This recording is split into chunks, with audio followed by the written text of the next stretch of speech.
The film is set in Montana, so that was you sort of had a home field advantage there. Yes, I was the closest one to the set by staying at our place. The crew and everybody, in order to get hotels, had to stay 40 minutes away, so it was a dream.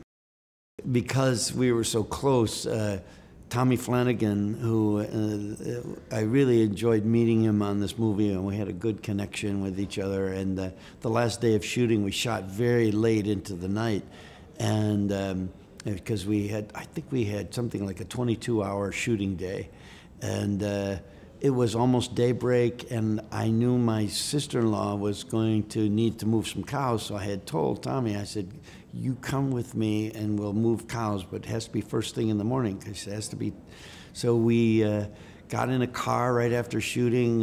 He drove for the first half hour. I fell asleep, and then I woke up, and then I drove for a half hour. He slept, and then we went on a cattle drive. Who are your favorite Western heroes? In real life, because our ranch is in Montana, there's stories of some of the early settlers and what they did. There's a guy named John Coulter. At a certain point, he got in the middle of a battle. He was captured by the Blackfeet, and they stripped him naked and made him run a gauntlet. But he escaped, and he ran 238 miles to safety, being chased. And that's a true life story about someone in the West who I thought was, it's a testimony to the sense of adventure. Yeah. Sort of what we're seeing now in America is kind of a Western in reverse. The frontier seems to be back. People want to build walls again and sort of lose trust in science. Progress is reversed.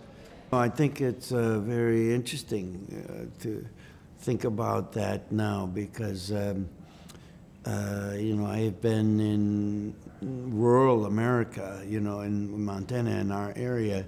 The political divisions have never been this intense, and there is a sense of what it takes to be civil with each other that has to be more deliberate than before. And I think there had been in the past, in the old days, a sense of being very deliberate with civility and respect so that you didn't irritate or instigate some antagonism that is just barely under the surface. So I think you're very right to think that there is some way a return to a kind of tension in that makes people kind of need to rise if they want to overcome it and to have conversations. You have to be careful and respectful. Can I ask you a very basic question? What motivates you to work as an actor? That's a difficult question. That's the most difficult question yet. Because I think of it differently every year and every 10 years.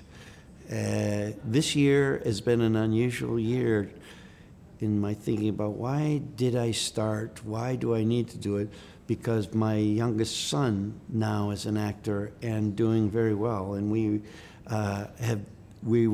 done 2 movies together, which I don't know if it'll ever happen again, but this Battle of the Sexes with Emma Stone and Steve Carell, we didn't have a scene together. And he's also in Lefty Brown.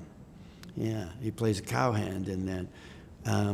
But he is someone I watch. Why does he want to act? I see so many sides of him that remind me of myself at his age. I started a little later. He's 22. I started when I was 30, really. In movies, it was more like 32 before I did my first movie. So I think it's a chance to, it starts somewhere with a sense of wanting to exist in the present moment intensely.